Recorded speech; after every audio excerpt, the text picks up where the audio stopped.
Hey everybody, it's your old buddy, Uncle Rich, the truth detector.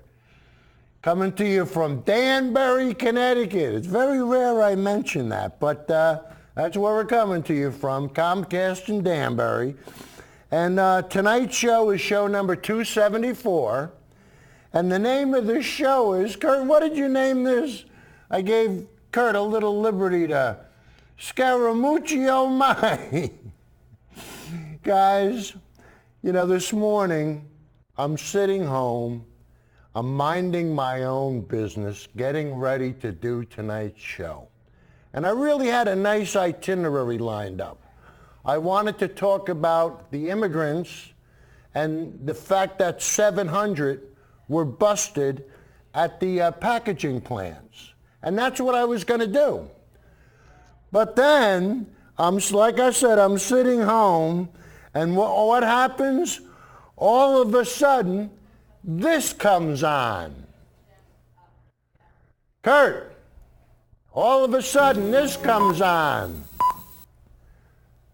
And this morning, we have what could be a dramatic change of heart from one of the president's longtime allies. Wttt Scaramucci, the former White House communications director, at least for a brief period of time, but a longtime defender of his former boss's behavior in the White House, is now issuing a stark warning to the Republican Party. You may need to find a new candidate in 2020. What? Scaramucci said you may need to find a new candidate in 2020? Guys, that'll stop anybody dead in their tracks. And what happened is, last Friday night, I watched Bill Maher. And with Bill Maher, he had Scaramucci on. And the funny thing was, Scaramucci, while he was sticking up for Trump, I said, boy, is he loyal. And, you know, he's the type of guy that won't walk away. So, Kurt, clip number 3, please. It's that they need to distance themselves from him, and so do you, frankly. I mean, Well,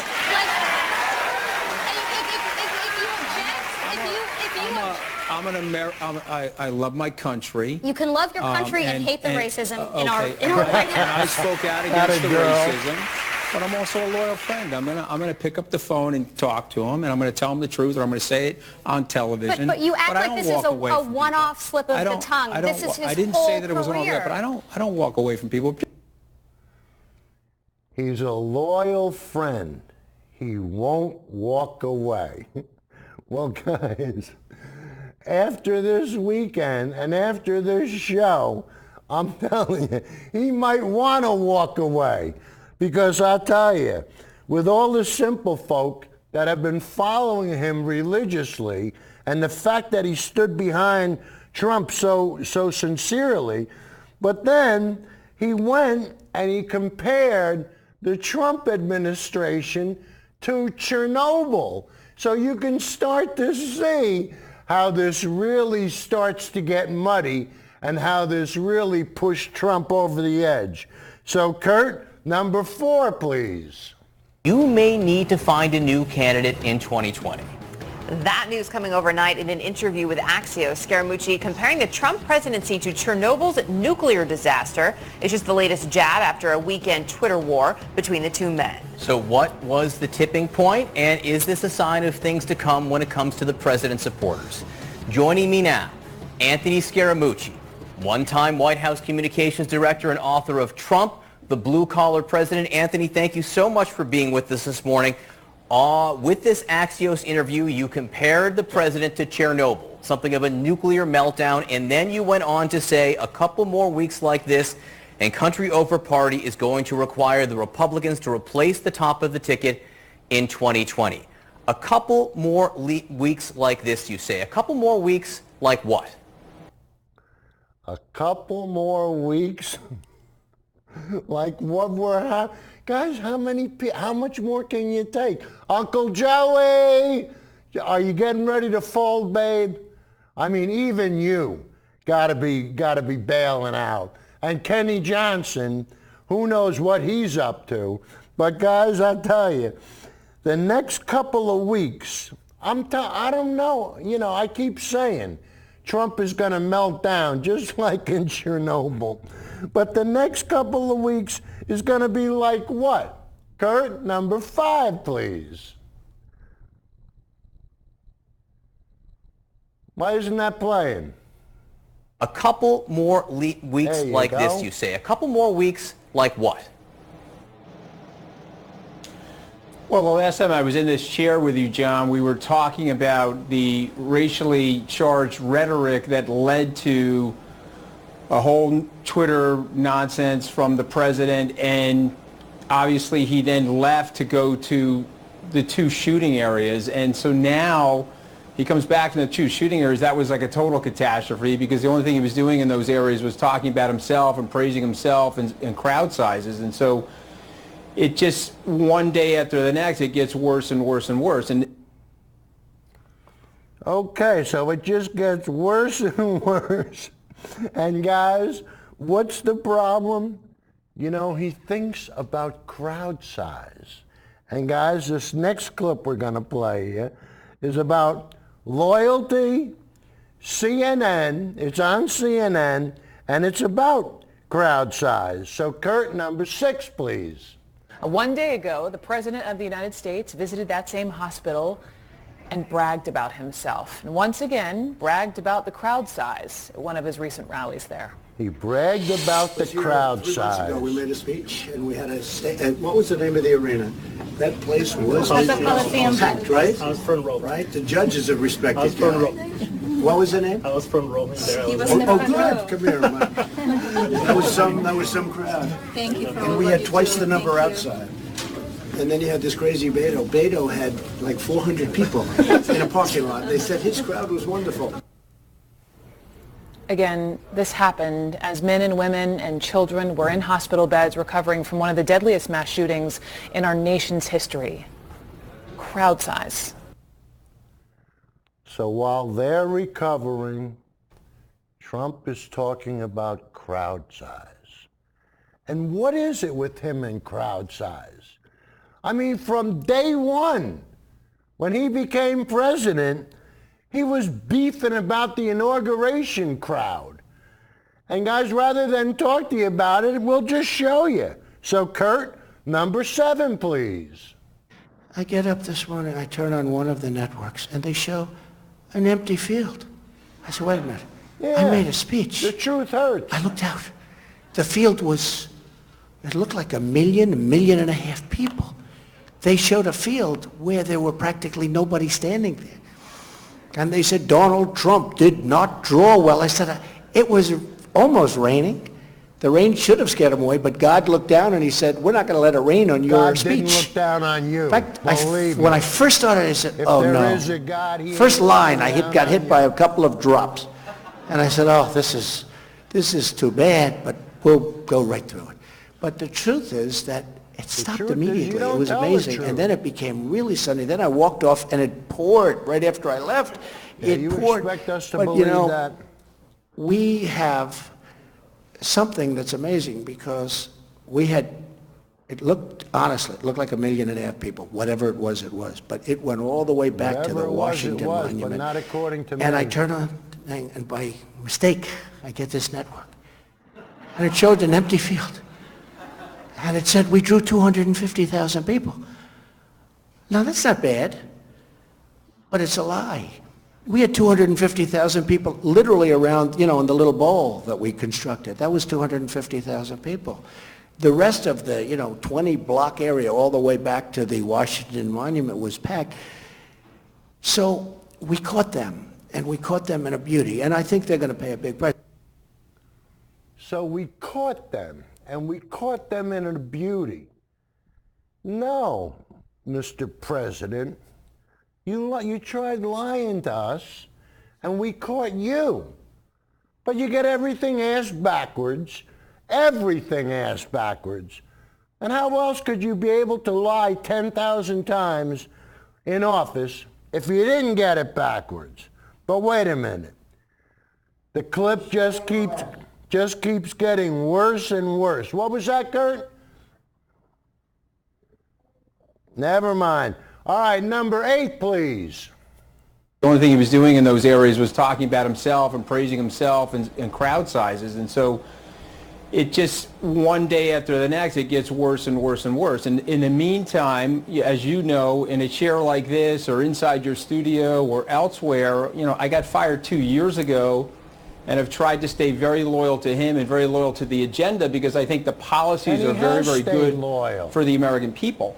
But the rhetoric is so charged and so divisive that we have to all just take a step back now and say, what are we doing actually? So there you go. One thing that I find reprehensible, and the president continues to do this, and I think what will end up happening is sound and reasonably minded men and women in the Republican Party will say, wait a minute, we can't do this. He is giving people a license to hate, to provide a source of anger, to go after each other, and he does it on his Twitter account. So let's just stop for a second and think about this. We ignore it, but he goes after people personally. Going after me personally, no problem. I'm a big boy. I can take it. Donnie Deutsch can take it. But he goes after individuals as the President of the United States on his Twitter account, okay, which incites hate, which incites death threats. I mean, at some point, I think the people in my party will have to look at all this stuff and stop being anesthetized to it and say, hey, what are we doing? The policies are great, many of them. The trade war thing is likely going to end up in an unexpected outcome. We can talk about that if you want. But lastly, how are we all tolerating this? So to me, I'm just saying, last week, arguably one of the worst weeks in his presidency. And again, I'm not talking about things that happened to him politically from a legislation point of view or things like that, but just from the way he's acting as a human being. So to me, a couple more weeks like this, I really do believe there will be a groundswell in the party where people say, hey, the policies are great, but you're setting us up the way Jimmy Carter set up the Democratic Party, where they went into the wilderness for 40 years. So those are my opinions. I'm very proud to state them. And, listen, I mean, if you saw the Chernobyl series, it did not end well. So we're in the first 2 episodes now. Let's see how this thing unfolds. Are you calling for a change at the top of the Republican ticket? Is he calling for a change? Is there any question? And did you notice the way he said he's not acting as a human being?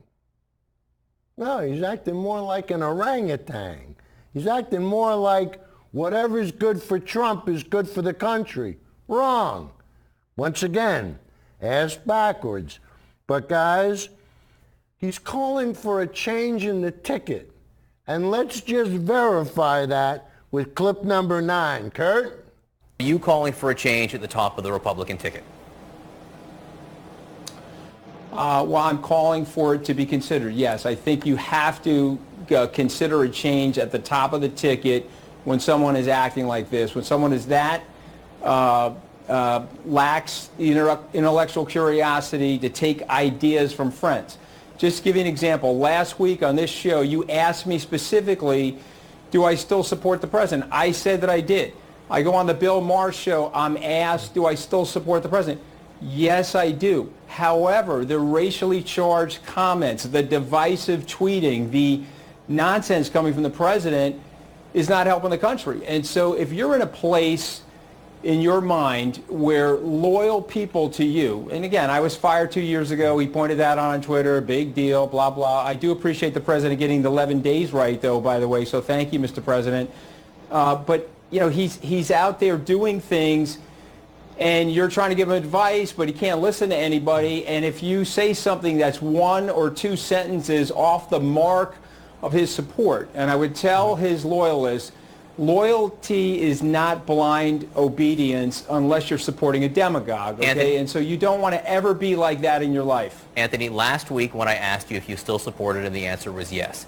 This morning, when I asked you if you're calling for a change at the top of the ticket, you said it should be considered. So are you no longer, as of this morning, it should supporting? Be considered. I'm in a neutral. I'm now I'm a Republican, so I'm not switching parties to support a Democrat. I believe in the values and the policies of the Republican Party, but I'm now neutral on the president. You're now neutral on the president. Let's see how he president. continues to act, and if No, absolutely. You have to get into a neutral position. And All right, very, so you are no longer an active. smart-minded You are no people. longer, Anthony. I just don't want to pass this by. So you are no longer an active supporter of President Trump and his re-election bid. Yeah, I think that's. Attaboy.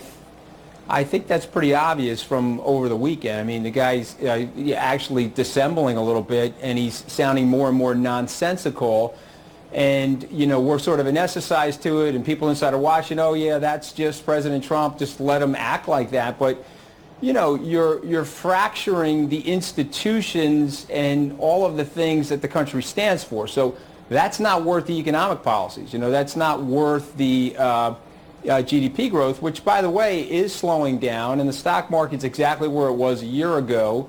And I do think you have a bigger problem with the trade war than people think. The Fed is not cutting rates if the economy is doing super well. So, Anthony? So you've got a combination of things now. Yes, go ahead, John. I was going to say, so the one intervening event over the weekend was you had a Twitter exchange with the president where he criticized you directly. All the other stuff is stuff we've seen from President Trump for years at this point, from when he was before president. So what changed exactly over the last 2 days? So what changed? What could have changed, Anthony? And guys, I'm trying to bring this up now because when you see what made him change, Kurt, can you bring up still number 10, please? There you go. And this is from Trump, and you can see it's dated August 10th at 10:47 p.m. Anthony Scaramucci, who was quickly terminated 11 days from a position that he was totally incapable of handling, now seems to do nothing but television as the all-time expert on President Trump. Like many other so-called television experts, he knows very little about me. Number 11, Kurt? Anthony, other than the fact that the administration has probably done more than any other administration in its first 2.5 years. Guys, how many times have we heard that? He's done more than anybody else, but we don't know what he's done. So in the first 2.5 years of existence, Anthony, who would do anything to come back in, should remember the only reason he is on TV, and it's not for being the mooch. So guys, I mean, this is, so Trump claims to have come across Bill Maher on Air Force One. And I tell you, that's what got him going. And with the next clip, we're going to show you, did he cross a red line? Did Scaramucci cross a red line? Let's find out with number 12. So what changed exactly over the last 2 days? Okay, so you and Allison have often asked me, where's the red line where you break from your support from somebody? Because remember, loyalty is symmetrical. Right. It's not asymmetric. And so what I said to you last week was, geez, this is really polarizing.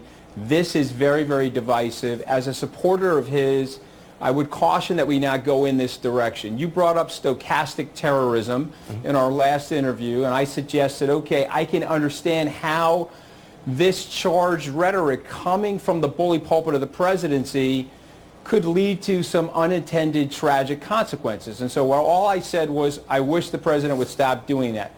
One scintilla of criticism, you get this sort of backlash. And so for me, it's a combination of factors. He's taking one step too far with the racial charging of his rhetoric and his Twitter feed. And you can say, okay, well, the only reason why you're breaking from him now is that he went after you specifically on Twitter. And I'll accept that. I think that, to me, was a big turning point because I'm looking at that saying, wait a minute, I'm out here supporting him. The guy fired me 2 years ago. I have been super loyal to this guy, super loyal to the president's agenda.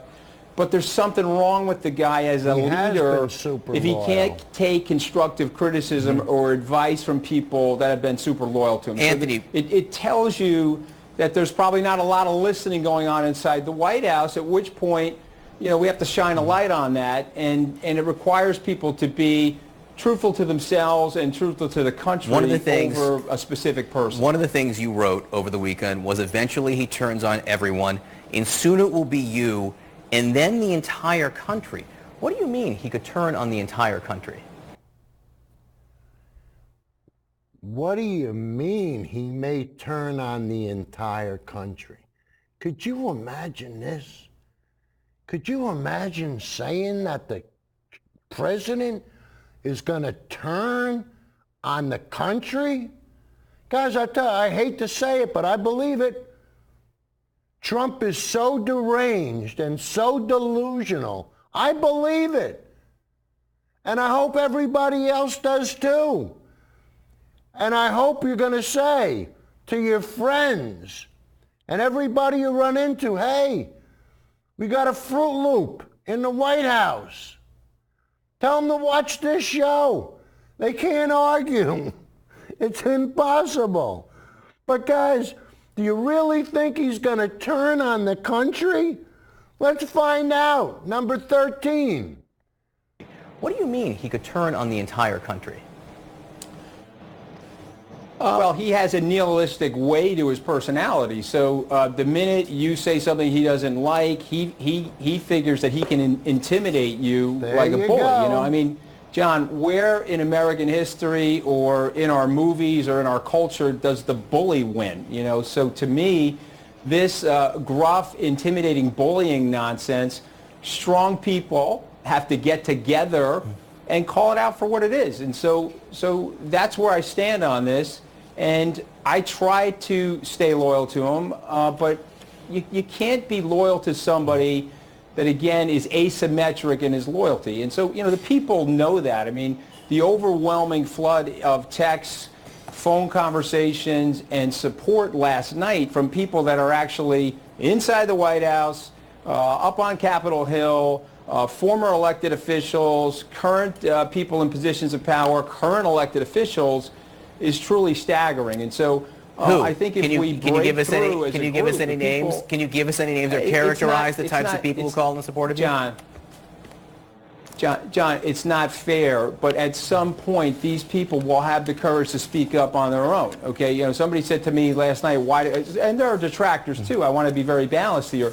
Why did I leak something to Axios? I'm like, I didn't leak anything. That was on the record. Name on it. So Anthony, the reason I was asking who and to name names is I'm trying to get a sense of. Obviously, you're not an elected official, but who do you think you represent? Who do you think you represent? Who are the Anthony Scaramucci's of the world here? What type of Republican or Trump supporter do you think now is vulnerable? There you go. I think there's a very large group of people that are thinking about this from an intellectual point of view, that are marrying policy to country, the origin of the country, what the country stands for, why we have the first name United, and they're stepping back and saying, okay, wait a minute, this is way too divisive. Okay, he is the commander-in-chief, and he's supposed to represent everybody. And so when he's going in a direction of being this divisive, and using this type of rhetoric, again, using your words, stochastic terrorism and things like that, you got to stop and say, wait a minute, if you can't take any advice from your friends and you're siloed in, you just, you know, random tweet storming people, to me, it doesn't make any sense. And so I know there's a lot of smart, rational Republicans, and there's a lot of smart, rational people in the party that will say, okay, wait a minute, it's starting to be more unhinged every single day. And last week to me was a turning point. You'll say it was because he tweeted at me. I didn't say that. We were talking about this a week ago. The White House is saying it's because he tweeted at you. Suggested. I asked about it. The White House says someone had his feelings hurt. It sounds like he had his feelings hurt. That's what the White House says. Exactly. I was merely relaying that. I don't. Hey, John, I need this aggravation like a hole in my head, okay? I love my country. I don't have my feelings hurt. trust me, I got fired, didn't get my feelings hurt, dusted myself off, went right back to work, and I supported the president. So actually, well, okay, let me ask you about supporting the president. Do you regret your years of support for President Trump as you sit here this morning? Does he regret the years of support for Trump? Guys, I don't know what it is. I don't know what Trump has that makes people love him. I mean that. I mean, I think I told you about the woman I met at ShopRite. I started pointing out some of the flaws, and she goes, I don't care.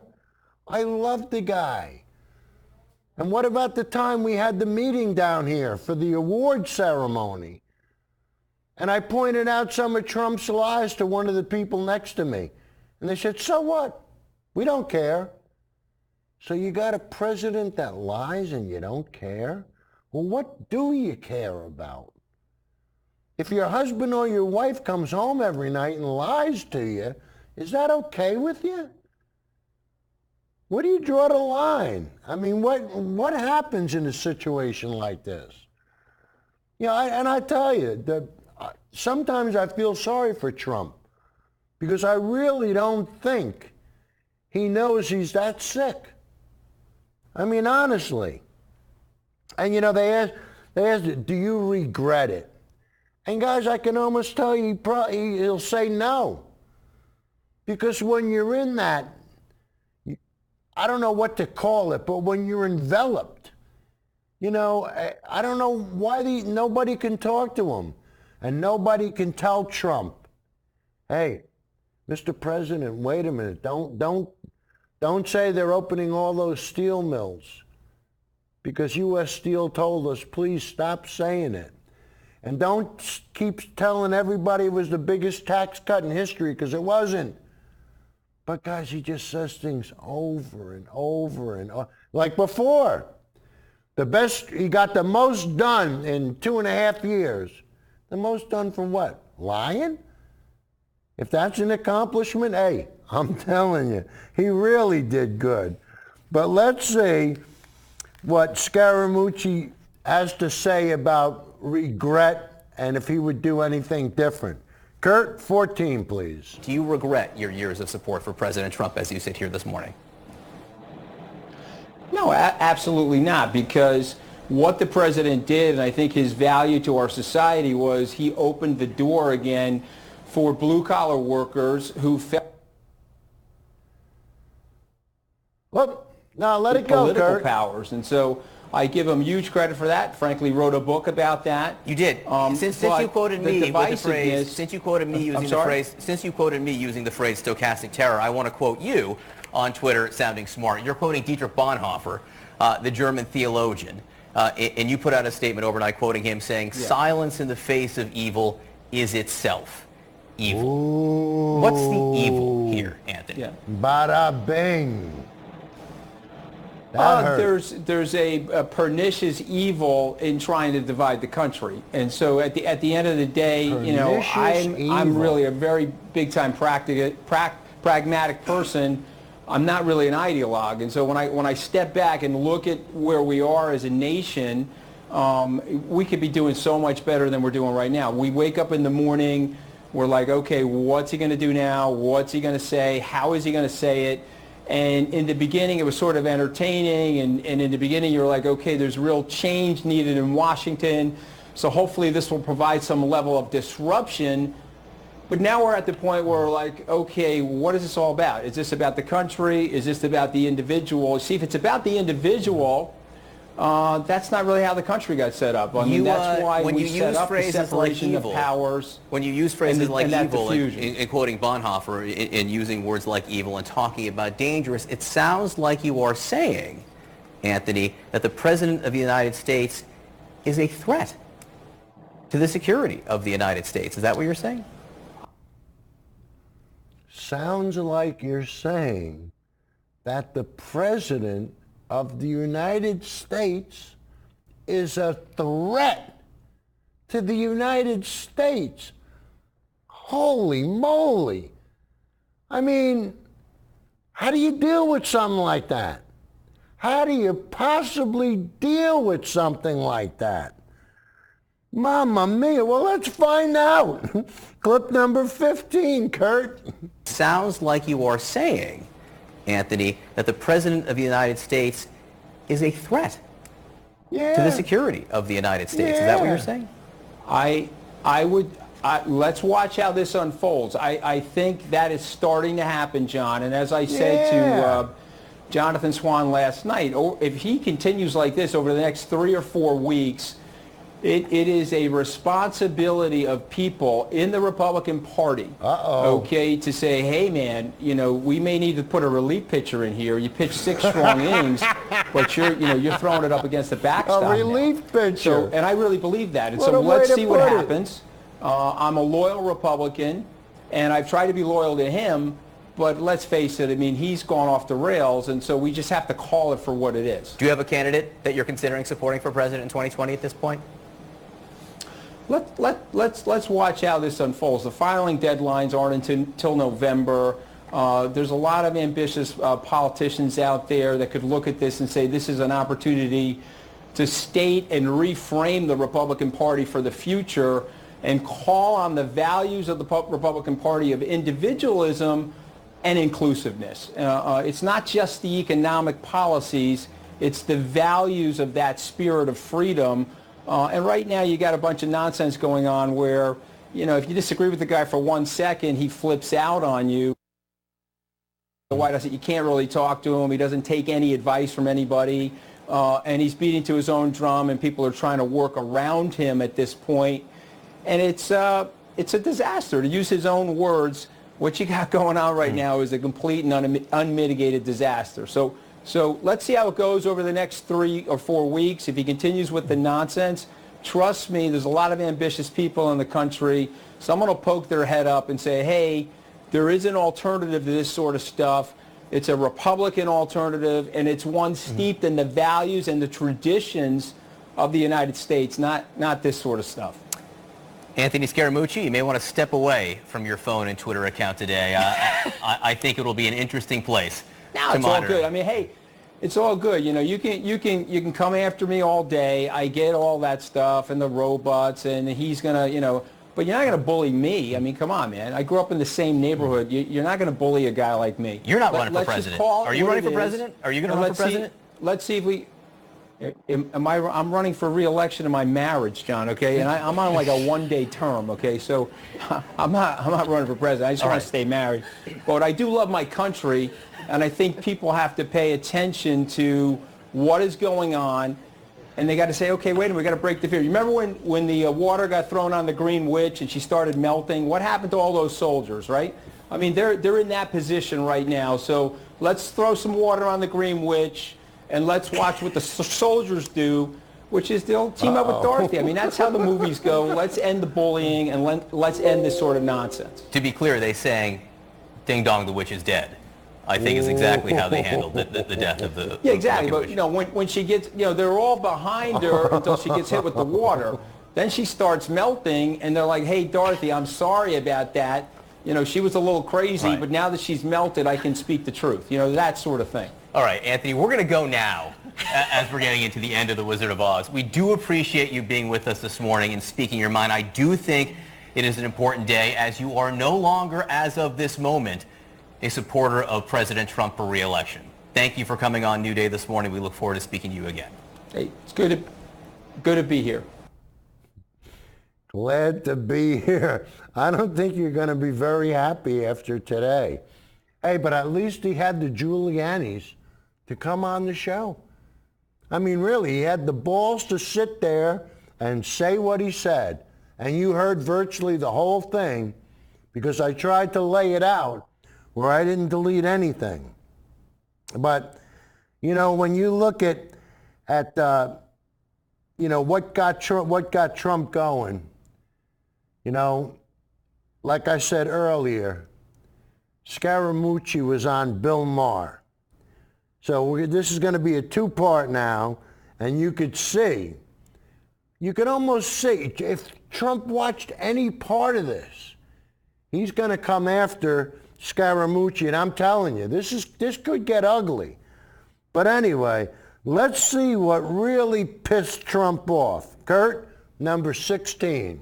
As long as we're talking about mental health, I must say Mental about Trump, health. now, we did an editorial here a little while ago that said the narcissism. I know everybody talks about it, but they talk about it like it's a quirk. And what I was saying was, it's not a quirk. Malignant narcissistic personality disorder. It's a real thing. If he was a schizophrenic or bipolar, we would take it much more seriously. And unfortunately, it makes him a great politician because he can do what politicians, what they need to do, talk out of two sides of his mouth. I think we can bring, this is what I said this way, I think we can bring up big background checks like we've never had before. Next day, the NRA's very strong views will be represented and respected in Congress, like they're not. What a waste. Last year when there was the shooting, he said, remember this? They had that big conclave. He said, I like taking the guns early. What? Take the guns first. Go through due process second. What? And the way the right wing just pretends he never said it, because the expectations for this mental patient are so low. Joe Biden says one little thing, and it's like, oh my God, Biden's senile. And this guy, I saw him on the lawn today, frothing and spitting and sweating and like pacing like a caged animal and lying and going off his head on a million different things. And that's okay, because the bar is nowhere for him. This is one of our big disadvantages. Can I say one more? There you go.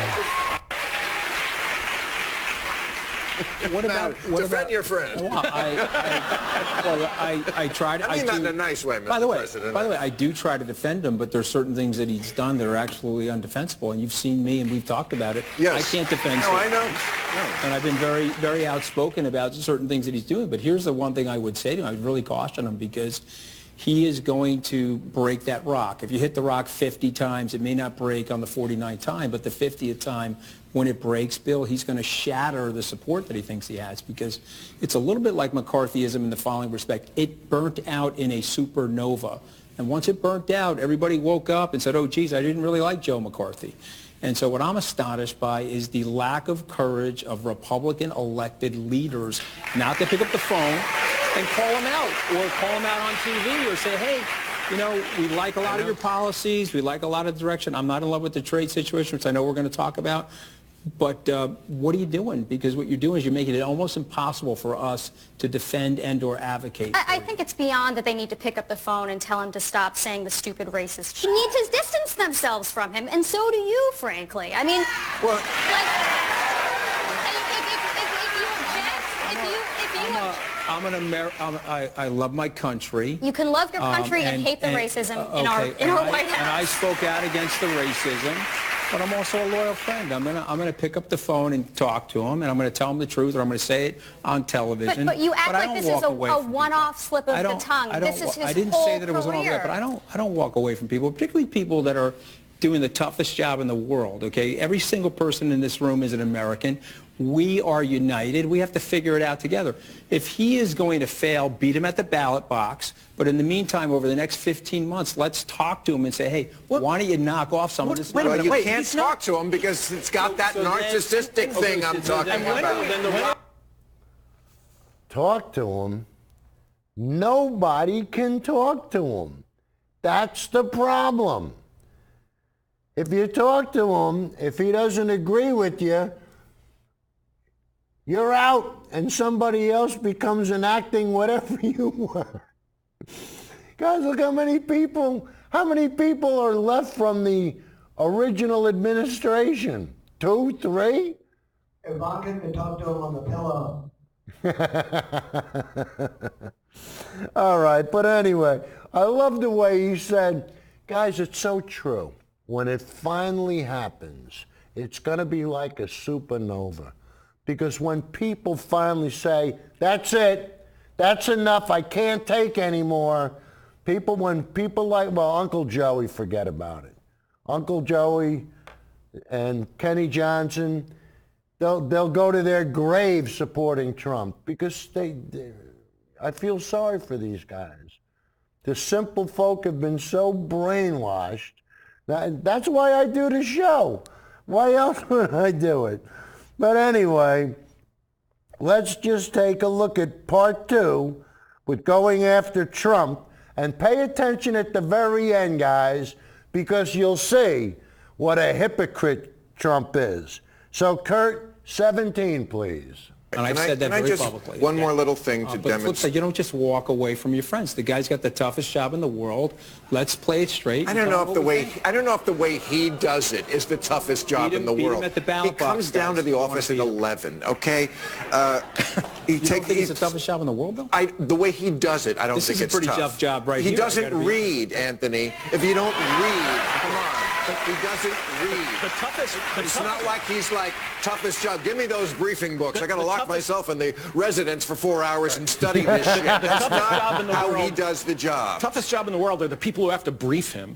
Right. That's the toughest job. That's right. Or defend some of the nonsense. That's a tough job, too. But listen, I'm with you on a lot of that stuff. I'm very honest about it. All right, let's stop arguing. But I just one more little thing to show, but I'm talking about the insanity that we just accept. This is him talking about creating the jobs with the arms deal that we're selling to Saudi Arabia. Look at how he inflates March the numbers. 20th to 18. We're talking about over 40,000 jobs. October 17th, it's 500,000 jobs. I'm quoting here. October 19th, 2 days later, 600,000 jobs. Man, bring that company in. June 23rd, 2019, it's 1 million jobs. Oh, man. And probably more, okay? Either he's lying or he has no sense of reality. Can it be both? It's got to be grounds for something. So, ICE raided a food processing plant in Mississippi yesterday, right? 700 people.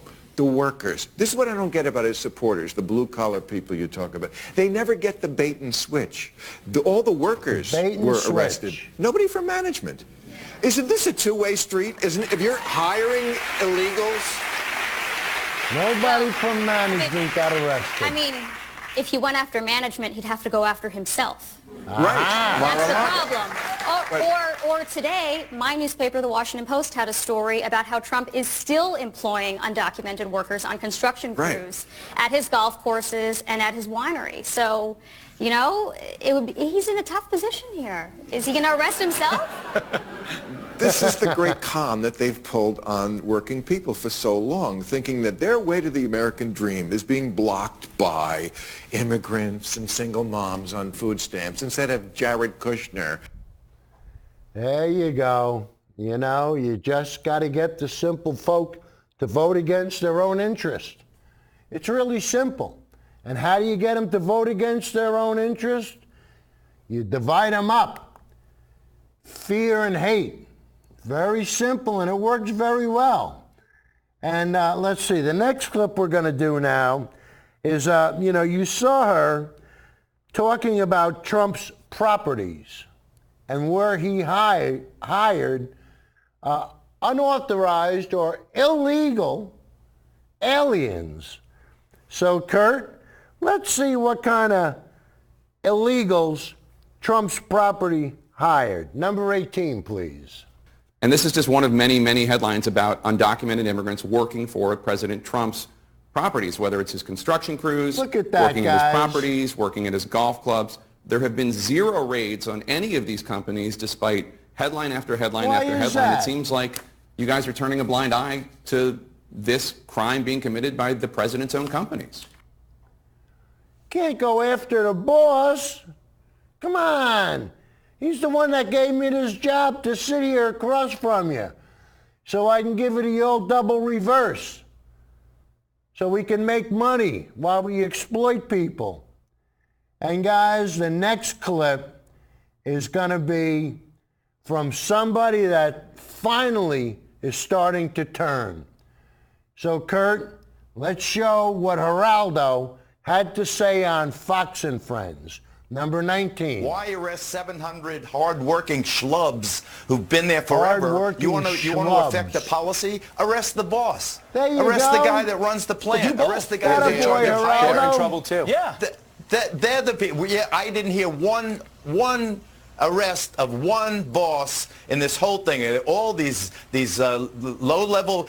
Listen, if ICE is going to get the low-lying fruit. Hey, Geraldo, I talked to the U.S. Attorney last night on Tucker. They're all in trouble. They're all been charged, so they've been rounded up. So now we're going to show you that Geraldo and Bill Maher are on the same page with clip number 20. ICE raided a food processing plant in Mississippi yesterday, right? 700 people, the workers. This is what I don't get about his supporters, the blue-collar people you talk about. They never get the bait and switch. All the workers were arrested, nobody from management. Isn't this a two-way street? If you're hiring illegals? So Geraldo and Bill Maher are singing the same tune. Now what's going to happen? Well, guys, we'll have some more fun with Geraldo and Fox and Friends because now we'll play the full clip. So, Kurt, number 21, please.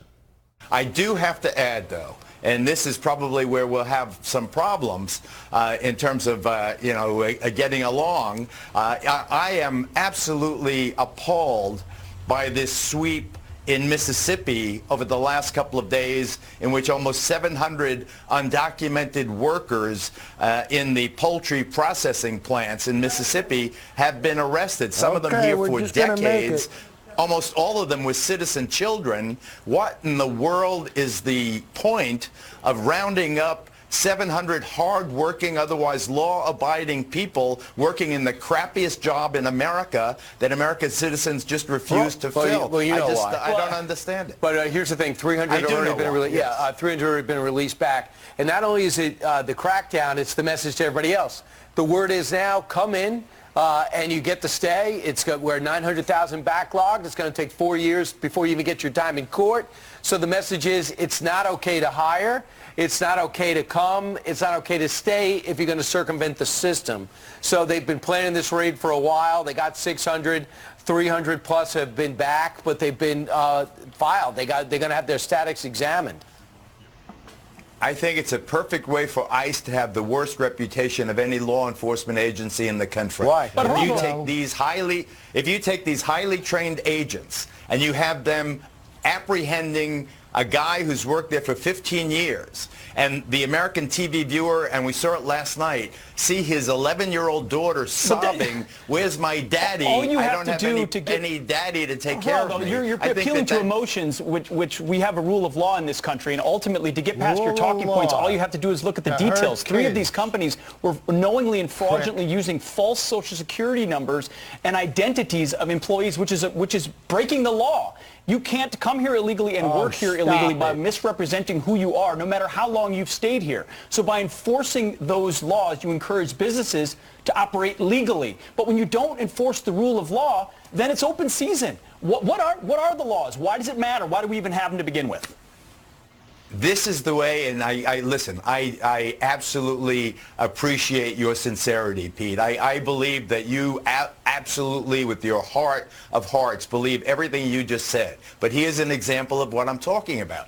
Why arrest 700 hard-working schlubs who've been there forever? You want to affect the policy? Arrest the boss. There you go, Arrest Pete. the guy that runs the plant. Come Arrest on, the guy Pete. who's in charge of hiring. They're in trouble too. Yeah. They're the people. Yeah, I didn't hear one arrest of one boss in this whole thing. All these low-level. Listen, if ICE is going to get the low-lying fruit. Hey, Geraldo, I talked to the U.S. Attorney last night on Tucker. They're all in trouble. They're all been charged, so they've been rounded up. And Geraldo, we had another guest on that said, why is it fair that they're taking American jobs? Other Americans might want those jobs. Or for that factory, no telling what they're paying them. Maybe they're getting ahead because they're hiring and paying less. But let's move on. They're taking American jobs. Guys, Americans don't want those jobs. And you know, they use this idea of the rule of law. Nothing but a smokescreen. A smokescreen so they can be vicious and evil. And guys, how could you wear those ICE outfits with all that that camouflage and all that other stuff, and go in there and arrest these people. How cold do you have to be? How evil do you have to be? How soulless do you have to be to go after these people? Guys that are just trying to make a living, that's all. Doing the things that we don't want to do. But you watch Fox, and you watch the conservative media, and they bring out the hate and the fear. And guys, we're going to go back to Bill Maher again, and then we're going to go to CNN for the crowd sizes to wrap it up. So Kurt, number 22, please. Just one more little thing to show, but I'm talking about the insanity that we just accept. This is him talking about creating the jobs with the arms deal that we're selling to Saudi Arabia. Okay, March 20th to 18. We're talking about over 40,000 jobs. Yeah, October 17th, it's 500,000 jobs. Again. I'm quoting here. October 19th, 2 days later, 600,000 jobs. June 23rd, 2019, it's 1 million jobs and probably more, okay? Either he's lying or he has no sense of reality. No sense of reality. It's got to be grounds for something. So, ICE raided a food processing plant in Mississippi yesterday, right? 700 people. The workers. This is what I don't get about his supporters, the blue-collar people you talk about. They never get the bait and switch. All the workers were arrested. Nobody from management. Isn't this a two-way street? Isn't it? If you're hiring illegals... Well, I mean, if he went after management, he'd have to go after himself. Right. That's the problem. Or today, my newspaper, the Washington Post, had a story about how Trump is still employing undocumented workers on construction crews at his golf courses and at his winery. So, you know, he's in a tough position here. Is he going to arrest himself? This is the great con that they've pulled on working people for so long, thinking that their way to the American dream is being blocked by immigrants and single moms on food stamps instead of Jared Kushner. And guys, you know, getting back to what we talked about earlier, where Scaramucci said, it's time to bring in a relief pitcher. And guys, I'm telling you, now is the time. And the last clip that we're going to play for you is CNN, and CNN having fun, making fun of Trump with his fixation on crowd sizes, you know? So, Kurt, let's have some fun with clip number 23, please. And bragged about himself. And once again, bragged about the crowd size at one of his recent rallies there. I was here 3 months ago. We made a speech, and we had what was the name of the arena? That place was packed, right? I was front row. Right? The judges have respected I was front row. What was the name? I was front row there. Good. Come here, Mike. That was some crowd. Thank you. And we had twice the number outside. And then you had this crazy Beto. Beto had like 400 people in a parking lot. They said his crowd was wonderful. Again, this happened as men and women and children were in hospital beds recovering from one of the deadliest mass shootings in our nation's history. Crowd size, again. That was in a hallway speaking to a private group of first responders. But when he first went to the cameras in El Paso, the first time the public heard from him after this all-important visit, his words for a nation in mourning were about himself. The love, the respect for the office of the presidency, I wish you could have been in there to see it. I wish you could have been in there. And it was no different here. And just to remind you, on Monday, when the president addressed the nation reeling off of the deadly weekend in a prepared speech on a teleprompter, remember the president called for political unity. Now is the time to set destructive partisanship aside. So destructive. But in the past 4 days, the president has attacked or insulted at least 15 people or groups on Twitter or using the microphone. And the hours, in fact, between visiting the wounded and thanking the first responders in Dayton, Ohio, preparing for similar conversations he was about to have in El Paso, Texas, he couldn't stop himself from launching insults at 35,000 feet on Twitter against the former vice president, ripping media coverage, turning the attention back to himself. Listen, I know this president breaks every norm in the book, but this isn't about breaking with presidential behavior. This is just wrong. This is gutless. And if we don't continue to call it out, then we are normalizing this kind of behavior. There you go. Because we're better than this. CNN political commentator Tara Setmayer is here. Tara, what are you thinking? You know, I just look at this and I think, what a small, petty, insecure person. He never ceases to amaze me at how low he'll go in order to feed his own ego.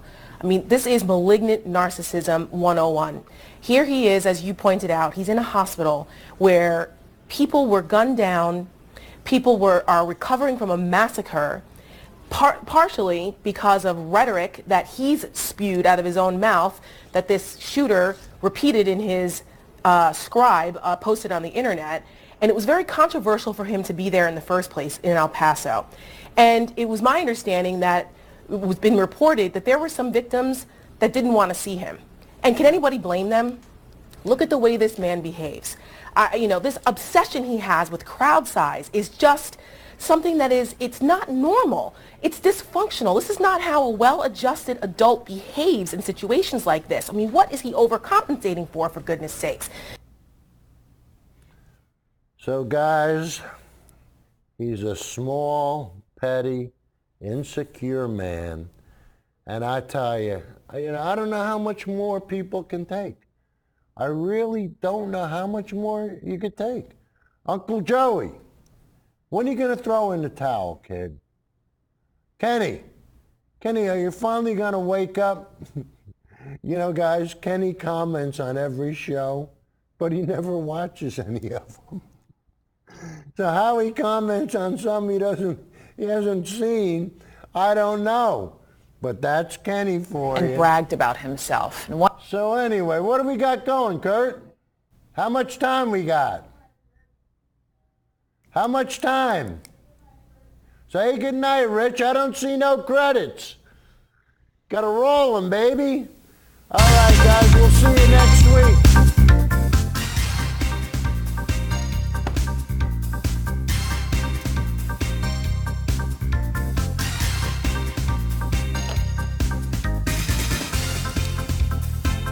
Beautiful.